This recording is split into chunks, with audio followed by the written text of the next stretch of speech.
Les rues vibraient, le monde grondait. Les adultes criaient, rêvaient, espéraient.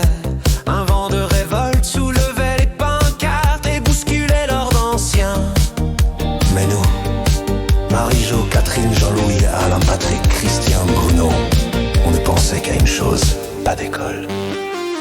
La grève était pour nous une fête, un printemps en roue libre.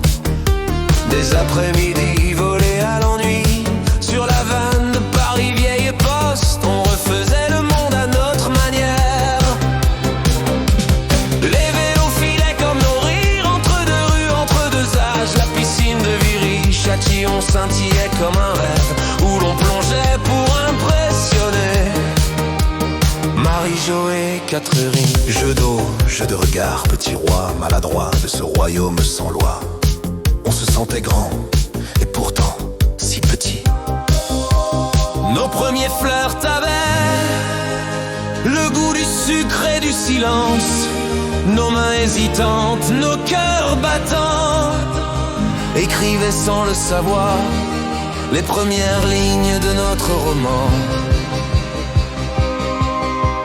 C'était un mois suspendu, un mois de liberté sauvage, d'éclat, de soleil et d'amitié tendre. Un mois sans prof ni cartable, sans horaire ni devoir. Un mois de vie pure où l'histoire cognait aux portes, mais restait dehors. Car à 13 ans, on n'entend que le battement de ses propres ailes.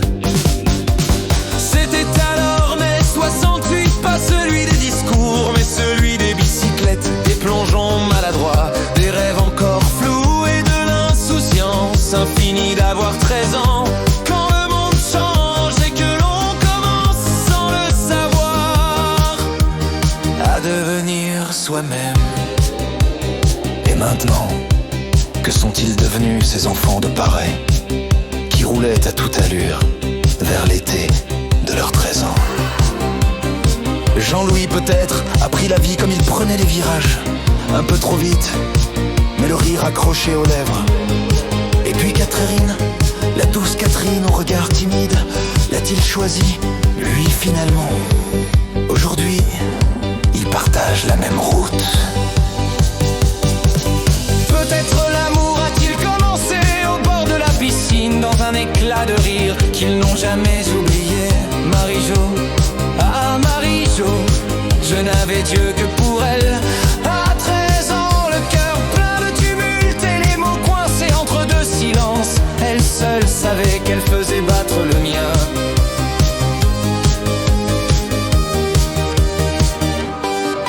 Alain a-t-il gardé sa voix de chef de bande, ou l'a-t-il troqué contre un bureau trop calme?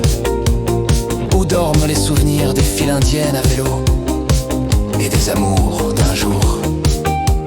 Christian, Patrick ont-ils transmis à leurs enfants le goût des étés sans école, l'art d'inventer des mondes sur une vanne ou dans une piscine municipale?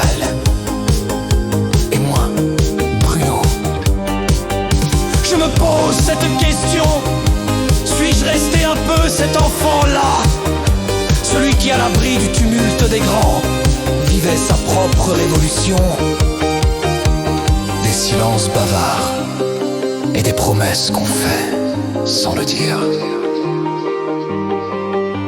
Aujourd'hui, les années ont passé, les cheveux ont blanchi, mais au fond du cœur, sous les couches du temps. Mais 68 vit encore, non dans les manuels, mais dans la mémoire vibrante d'un mois de liberté.